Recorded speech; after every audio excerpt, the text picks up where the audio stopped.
இலங்கை அரசியலில் பெரும் மாற்றத்தை ஏற்படுத்தக்கூடிய தற்போதைய சூழலில் தமிழ் பொது கட்டமைப்பால் தமிழ் பொது வேட்பாளராக மட்டக்களப்பைச் சேர்ந்த முன்னாள் நாடாளுமன்ற உறுப்பினர் பாவண்ணா அரியநேந்திரன் அவர்கள் எதிர்வரும் ஜனாதிபதி தேர்தலில் போட்டியிடுவதற்காக களமிறக்கப்பட்டிருக்கிறார். இது காலத்துக்கு பொருத்தமானதா?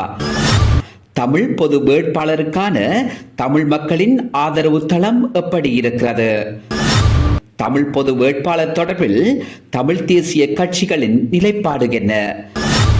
தமிழ் பொது வேட்பாளருக்கு வடக்கு கிழக்கில் வாழ்கின்ற தமிழ் மக்கள் ஆதரவு அளிப்பதனூடாக கிடைக்கப் போகும் பிரதிபலிப்பு என்ன என்கின்ற பல விடயங்கள் தொடர்பாகவே இந்த தொகுப்பில் ஆராயப் போகிறோம்.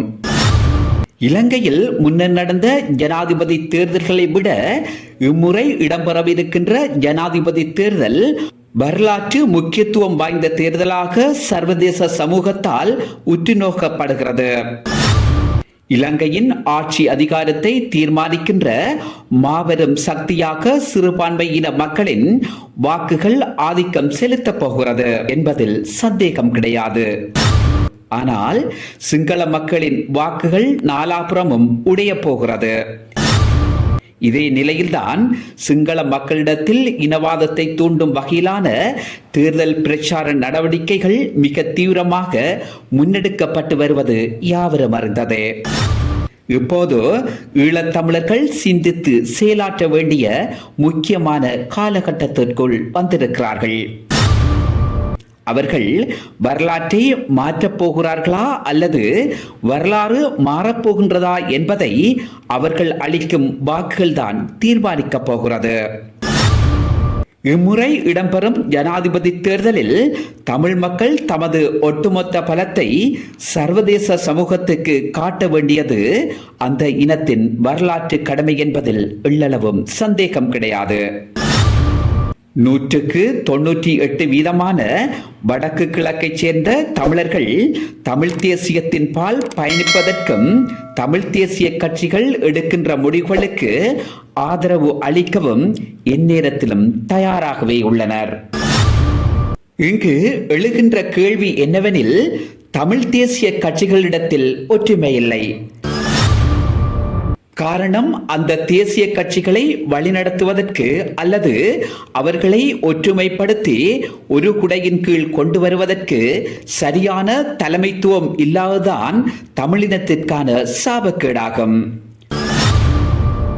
ஜனாதிபதி தேர்தலை புறக்கணிக்கும்படி ஒரு கட்சியும் ஜனாதிபதி வேட்பாளர் சஜித் பிரேமதாசவை ஆதரிக்கும்படி தமிழரசு கட்சியின் ஒரு அணியினரும் இல்லை, தமிழ் பொது வேட்பாளருக்குத்தான் ஆதரவு வழங்க வேண்டும் என்கிறார்கள் தமிழரசு கட்சியின் இன்னும் ஒரு அணியினர்.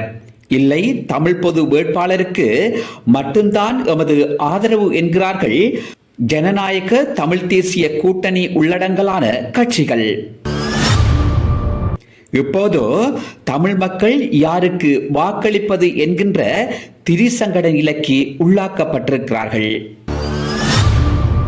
வடக்கு கிழக்கில் தேர்தல் பிரச்சாரம் களை கட்டத் தொடங்கிவிட்டது. அனல் பறக்கும் பரப்புரை நடந்து கொண்டிருக்கிறது. தமிழ் தேசிய கட்சிகளை சேர்ந்தவர்கள் அதிலும் ஒருவரை ஒருவர் பொதுவெளியில் பகிரங்கமாக திட்டுவதும் விமர்சிப்பதும் தான் இடம்பெற்றுக் கொண்டிருக்கிறது. இந்த விமர்சனத்தின் பிரதிபலிப்பு என்னவெனில், வடக்கு கிழக்கில் தமிழர்களின் வாக்குகள் சிதறடிக்கப்பட போகிறது. சஜித் பிரேமதாசவுக்கு கொஞ்ச வாக்குகளும், ரணில் விக்ரமசிங்கவுக்கு கொஞ்ச வாக்குகளும், அனுரகுமார திசாநாயகவுக்கு கொஞ்ச வாக்குகளும், தமிழ் பொது வேட்பாளருக்கு கொஞ்ச வாக்குகளும் அளிக்கப்படும். ஒட்டுமொத்தத்தில் தமிழ் மக்களின் எதிர்பார்ப்பு வீணடிப்பு செய்யப்படும். தமிழ் மக்கள் சார்பாக தமிழ் பொது வேட்பாளர் ஒருவர் தேர்தலில் போட்டியிடுவதற்கு இது ஒரு பொன்னான தருணம். ஆனால் தமிழ் தேசிய கட்சிகள் அனைத்தும் ஒரு குடையின் கீழ் நின்றால் மட்டுமே தமிழ் பொது வேட்பாளருக்கு வடக்கு கிழக்கைச் சேர்ந்த 98% தமிழ் மக்கள் வாக்களிப்பர்.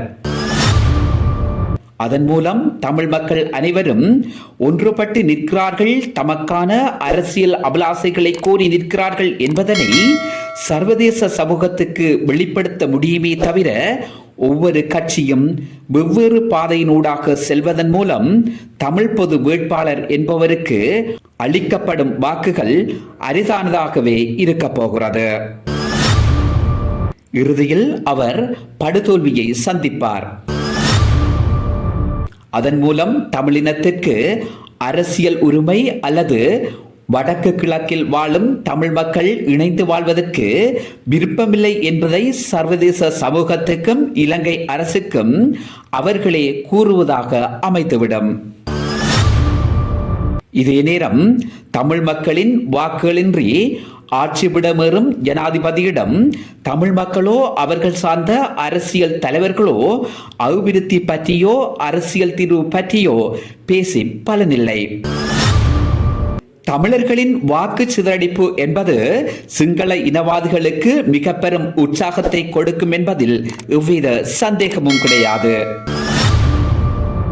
எனவே தமிழ் பொது வேட்பாளருக்கு வாக்களிப்பதா அல்லது ஜனாதிபதி வேட்பாளர் ஒருவருக்கு வாக்களிப்பதா என்பதனை சிந்தித்து செயலாற்ற வேண்டியது தமிழ் தேசிய கட்சிகளைச் சேர்ந்த ஒவ்வொரு தலைவர்களுக்கும் அந்த பொறுப்புண்டு.